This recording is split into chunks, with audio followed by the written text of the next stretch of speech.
Hello and welcome to this edition of To Talk. I have a very special guest with me today. It's a little bit strange because normally he is the one interviewing me, but now since Ross Cabot has joined the Cobb County family as our communications director, I now get to interview Ross. So welcome. Well, thank you. I thought to make it interesting, I'd just say no comment every time and see how that goes. Well, you'll find out it works really well, right? Yeah, exactly. So for the folks that don't know your background, why don't you tell us a little bit about I think the thing that they'll find most interesting was that you started out as a weatherman. Well, that was one of the things I did on the long route of my journalistic career. I really have been a journalist since high school. I started in a small town in Illinois working at a radio station. I went to the University of Illinois, ended up getting a master's degree, worked in television up there in Illinois, Alabama, Florida for the station that owns WSB here in Atlanta, then moved up here in the early 90s, moved into East Cobb, worked at WSB. How many years were you at WSB? About 24. Okay. And as you mentioned, in the middle of that, did some weather. What's the weather forecast for today? Done some cold, chilly, and breezy. And getting dark as the day goes on? Exactly, Okay. later on tonight. So it's going to be an interesting transition not being a journalist for the first time really since high school. Well, but I can tell you that from my perspective, it's great having you here because it's like having a kind of a view into the inside of the other side. Because, so many times when a reporter comes and talks to us, they know what they want to write about or they know what they want to ask. And so it's kind of very helpful having you here. So, so what made you decide you wanted to make the switch? Well, a couple of things. Two things, really. One, just my place in life. My youngest has gone off to college. My wife's got a new full-time job. Just kind of in a position where it was maybe after 30-some years on local TV news to make a change. And secondly, the thing that intrigued me about this job is we're in a position now, the way people consume information, that we have more ability now to communicate directly with the 740,000 people that live in Cobb County than we have before. And working at WSB and anybody in journalism will tell you that the method that we use to communicate have been changing, more social media, everything's shorter, quicker. I wanted to bring some of those skills here and see what it's like to try to communicate directly to a population. Well, and I would say that the quicker part is probably one of the biggest things, over the time that I've been here in the county, the quickness with how fast something gets out to the public and everything, it totally changes the dynamics of how you deal with the public. It does, and in our position here, I think that demands that we get out in front of something quicker. If there's an issue that pops up on our radar, we need to jump out in front of it, because if we don't start writing about it or putting information out there, somebody will now. Everybody's a journalist. Everybody who's got a cell phone or means to post on Facebook now is a journalist. So if we want to have our voice in that conversation, we need to jump in quickly. Well, and speaking about having our voice in the conversation, we also have to really think about what we're going to say before we say it, because now, like you said, everybody's a journalist. They're either filming it, taking pictures, or writing everything down. And so if you really haven't thought out what you're about ready to talk about in an agenda meeting or something like that, it'll get way ahead of you. Right, and that is the challenge. You gotta respond quickly, but properly as well. And often, when you start that conversation, when I give speeches and talks with police departments and other governments when I was still with WSB, when you start that conversation, you don't have to lay it all on the line during your first, whatever it is, post, tweet, interview with somebody. Just start getting your story out in bits and pieces, and that's the way people tend to consume information now. You can't give them everything all at once. If you spread it out and then respond as the story evolves, that's probably the Well, especially if you put it all out at once. I mean, you don't really have control over it. Somebody might take this part here and put that out on a tweet or on Facebook, and all of a sudden, the emphasis is on this little part over here, when really the whole story was what you wanted. And like you said, if you had done it a little bit at a time, you could kind of get the story out the way you wanted. Right, and people don't consume those long form stories like they used to. When I started in TV news, I would go out, research a story, do one story a day, air it on TV. It would be about 2.5 minutes long. By the time I left WSB, the stories were down to 70 seconds. Right. I know that when you and I would do interviews, and we would talk for maybe a couple minutes, and then I might see a flash on the report. I mean, so yeah, to your point that they really have condensed down the story. Right. And it's got to be frustrating to you, and it's frustrating to me because I had to present a story that may be rather complicated with a lot of intricate details, yet I have to cram it into a certain amount of time. And you said some things to me during these interviews that you thought were probably important that ends up on the cutting room floor. So it Right, does yeah, work and both so ways. yeah, from an elected official's position, you have to really, like I said, you have to think about what you're going to say, because if you know that you're only really going to maybe get one sentence or one statement, you want to make sure that what that is that you say is what you want out there. Right, and you can tell the people that are more experienced doing it, they'll configure their answers knowing what the soundbite is going to be, if that makes sense. They're going to say something that they know will likely be something that we would put on TV and tailor their message to that soundbite. Right. Well, one of the other things I've found in this job is that if you just go through a conversation or you say something like you would normally talk to somebody, all of a sudden you're going to get ahead of yourself.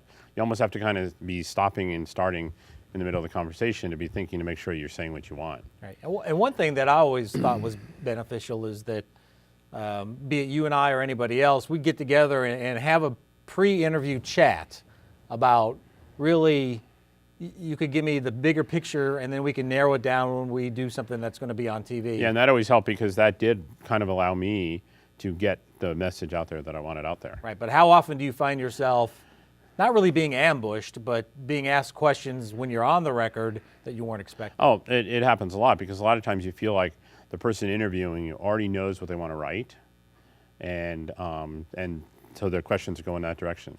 So let's tell the folks a little bit about, as a communications director, I'm sure they think all you do is you sit in front of the camera or whatever. Let's talk a little bit about what exactly are you going to be running?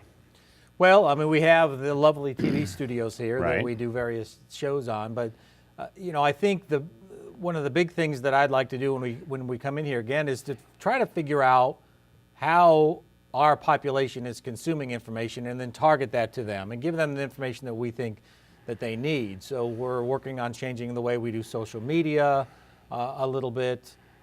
There's still people, we were just talking about this yesterday, that still consume news. They like to read the paper. So maybe going back to putting some information in the water bills and things like that, just to make sure that we, again, get our voices heard and keep what the county's doing in front of people's minds. Because one thing, being in my former job and being in this job, that I don't think sinks in is folks just don't realize all that the county, the services they provide, and all they do for them. There's a lot of stuff that they don't interact with directly that has a large impact on their lives, anything from zoning to code enforcement. They may never call the county or deal with that, but that does have an impact on their lives, and trying to get that message to them is, I think, the challenge. Okay. All right. And when we come back, we're going to find out some of the ideas that Ross has that you're going to see come in the months ahead in the communications department. We'll be right back. Hey, you! Pay attention. This is your frozen holiday turkey. And this is your fryer, full of boiling oil. And this is your frozen holiday turkey in the boiling oil.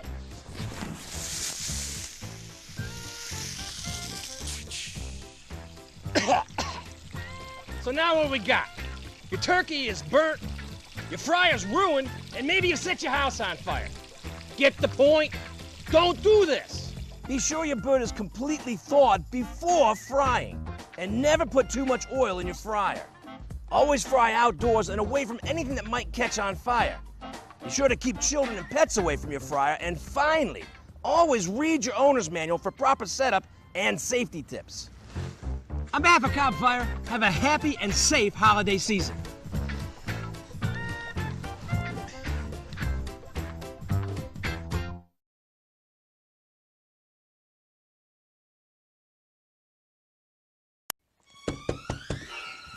Hey, pay attention. I gotta show you something.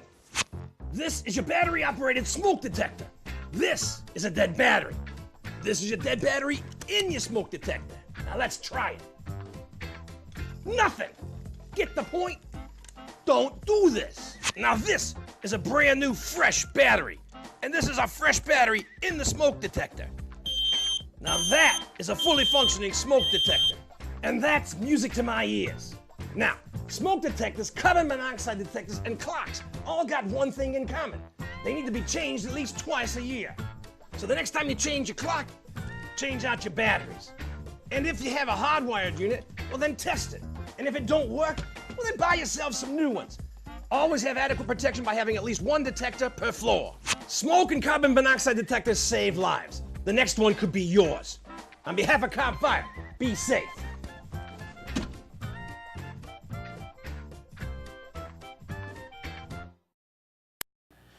Welcome back, and as we said before the break, with me is our new communications director, Ross Cabot, who you might know from his news role.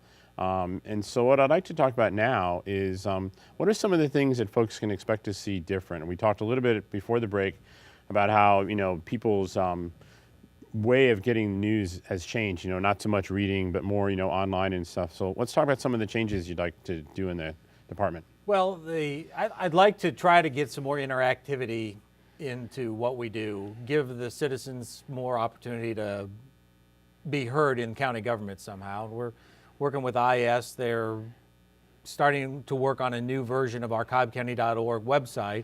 And the challenge there is when, we believe when most people come to that website, they probably want to take care of some business, be it pay a bill, look up information or whatnot. So we need to try to figure out a way to separate our information message from that kind of e-commerce part of the kind website. of the business part. Right. And give people let them know where they can find out our information, and then again try to be interactive.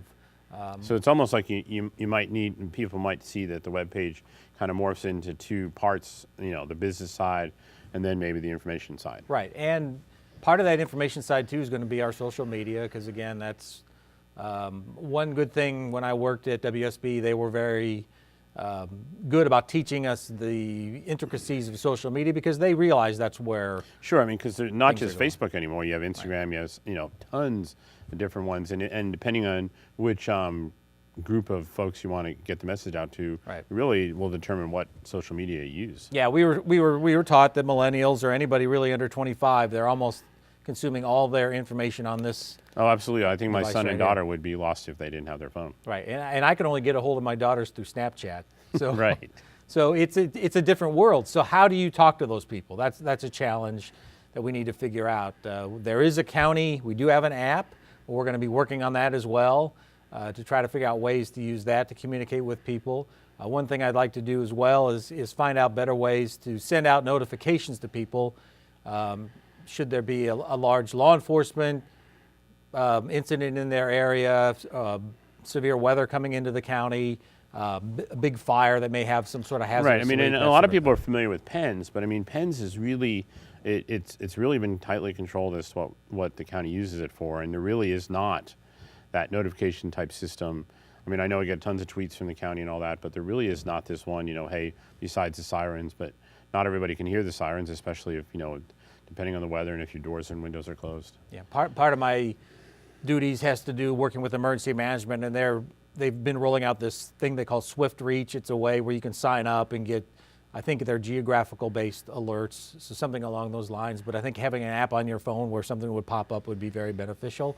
So that's all, we're going to try to roll that in when we have our new website come online. Now what about, we talked about there are still that group of people that just have to have something in print. You mentioned a little bit about the water bill. What are some other vehicles that possibly we can get some print media out there? Well, we're looking at, again, the water bill thing. We're to about, I think, 20% of people do online only water bills. So there's still a pretty good chunk out there that get those in the mail every day. So that's a way we can reach out. We have done in the past, I think you remember we had the newspaper inserts. Mm-hmm. We need to look and see whether something like that is feasible.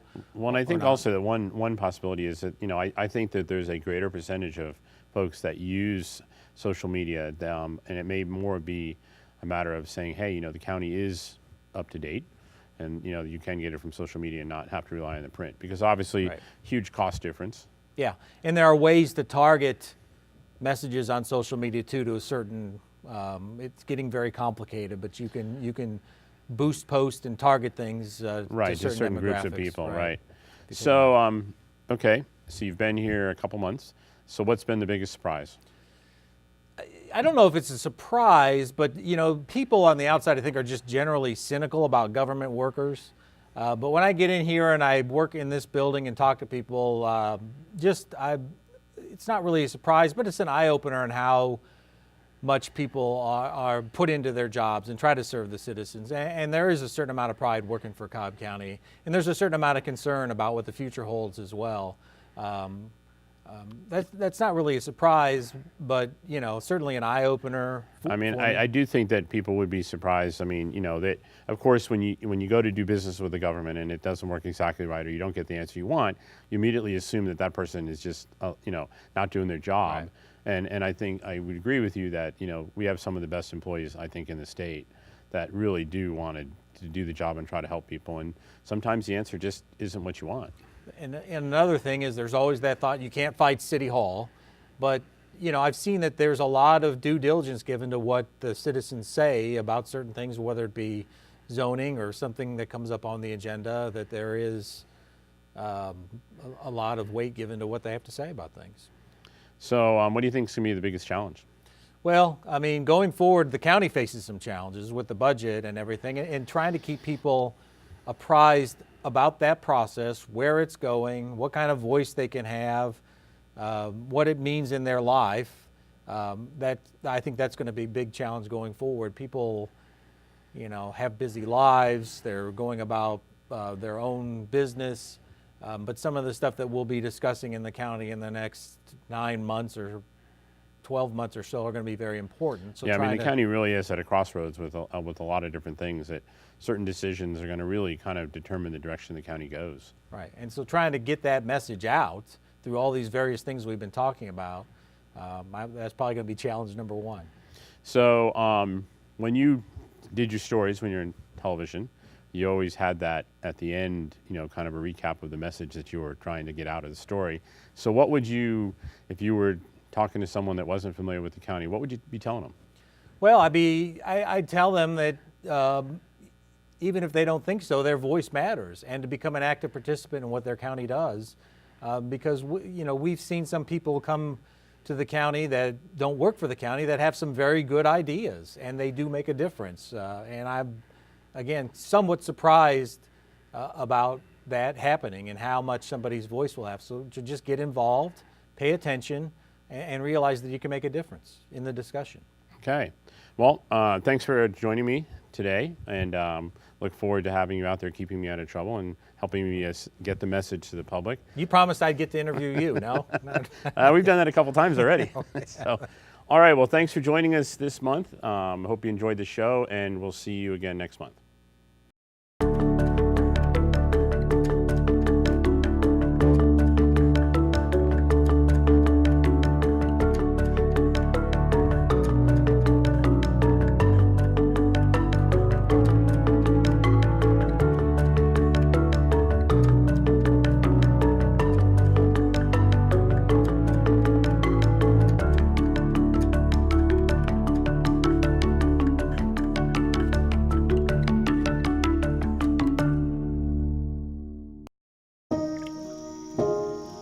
This is the story of a boy who didn't talk for a long time. The boy liked things to always be the same. Any changes would scare and upset him. The unknown was an unfriendly place. The boy was very sensitive to lights and sounds. So he built secret hiding places where they couldn't get in. The boy didn't like looking people in the eye. He wasn't trying to be mean, it just made him feel uncomfortable. Sometimes he would flap his arms again and again. One day I found out I have something called autism. My family got me help. Slowly, I found my voice and learned all the ways I could live with it better. Early intervention can make a lifetime of difference. Learn the signs at autismspeaks.org. I love being out on the water, whether it's, open ocean racing or it's flat water. It's a huge amount of enjoyment for me. I like the competitive elements behind it, but also at the same time, it really allows me to reflect on some of the important things of life. It's amazing how, despite all I've been through, my life will always be defined by one moment, one event. Sure, competing in the 1996 Olympic Games in Atlanta was a defining moment for me. Carrying the American flag and leading my teammates in Sydney to compete again in 2000 was a once-in-a-lifetime experience. And having the opportunity to speak, to teach, and compete since then has been a huge privilege in my life. But all of these experiences lead us back to the fateful day, the day I nearly lost my life in a construction accident. On November 19th, 1986, it was a chilly November morning and a typical workday for me. I was instructed to operate the jackhammer, and I was using this jackhammer for about 15 minutes, and all of a sudden, boom, right there, I ended up hitting 3 unmarked buried high voltage cables. There was such a large amount of electricity that was going through these cables, it actually blasted me out of the hole. I ended up sliding back down into the ditch, and there was the energized jackhammer vertically embedded into the power cables, and my knees essentially got sucked back into the energized jackhammer, and that's when I received my second round of electrical shock. The electricity was just shooting throughout my body, and it was finding all these different weak points, the back of my head, my shoulder blades, and those were some of the exit wounds, along with I had 2 toes that were blown off on my right leg.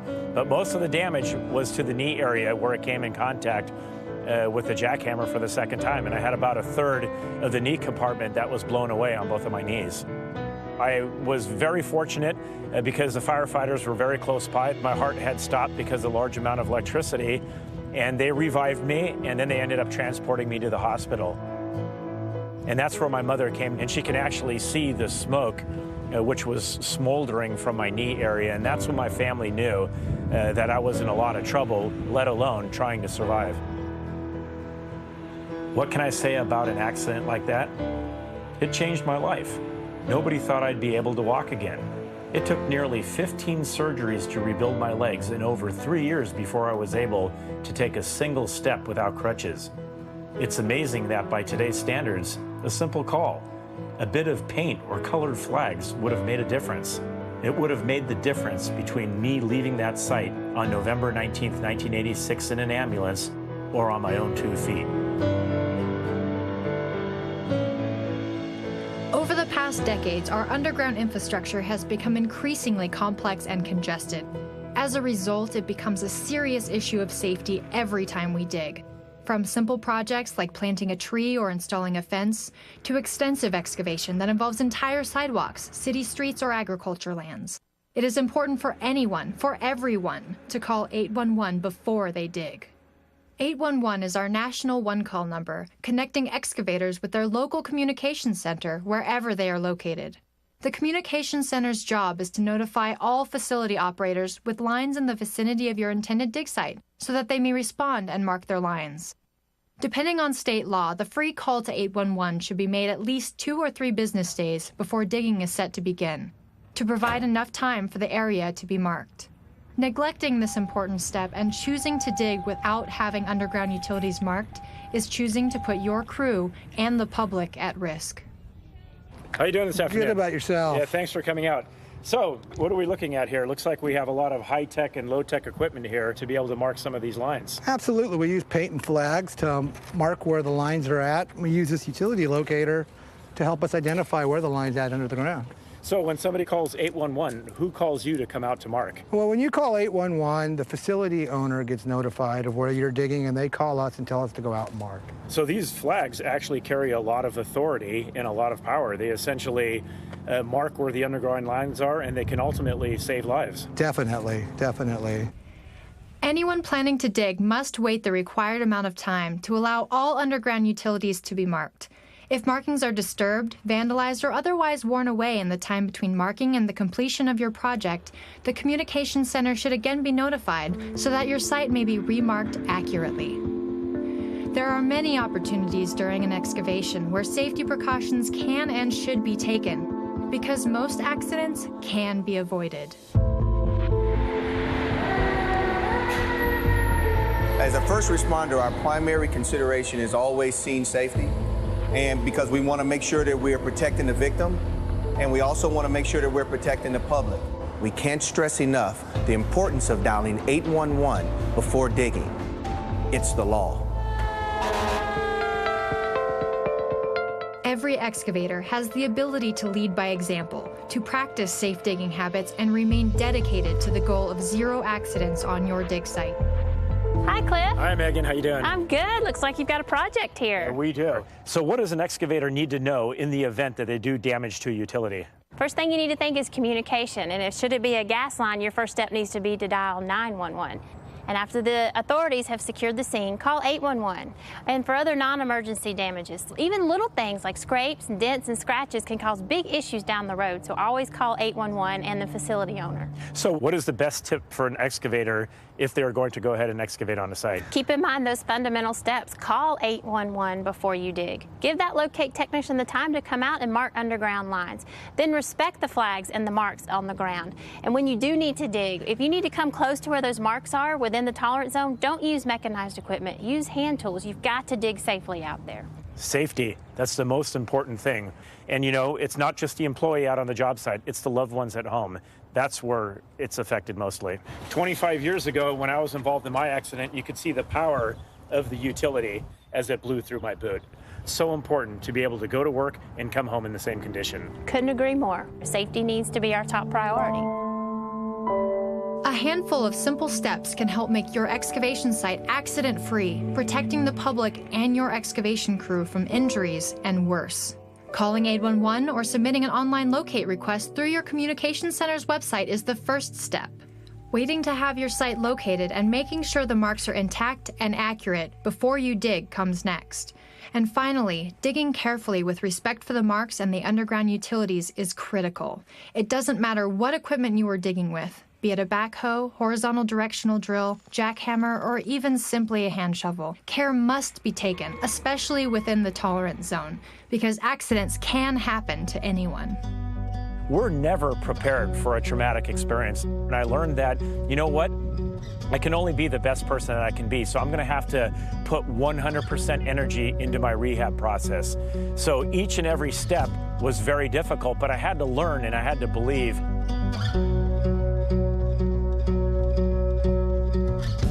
I didn't even know if I was ever going to be able to walk again, and going to being able to have this honor of representing my country 2 times in the Olympic Games and carrying that flag. You know, how does that correlate between the two?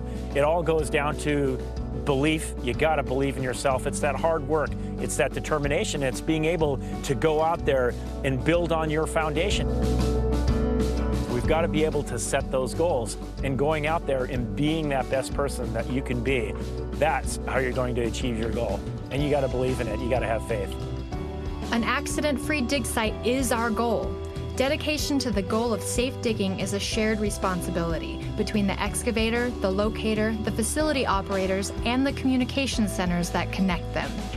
Worksite incidents are a traumatic experience not only for the individual or the victim per se, but also for the co-workers and the family.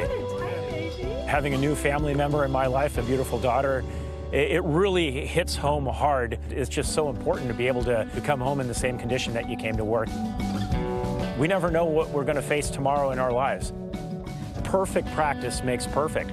It applies like that in sport. You always have to go out there and work on your fundamentals. The same applies when you're out on the work site. Practicing safety, you have to do that every day.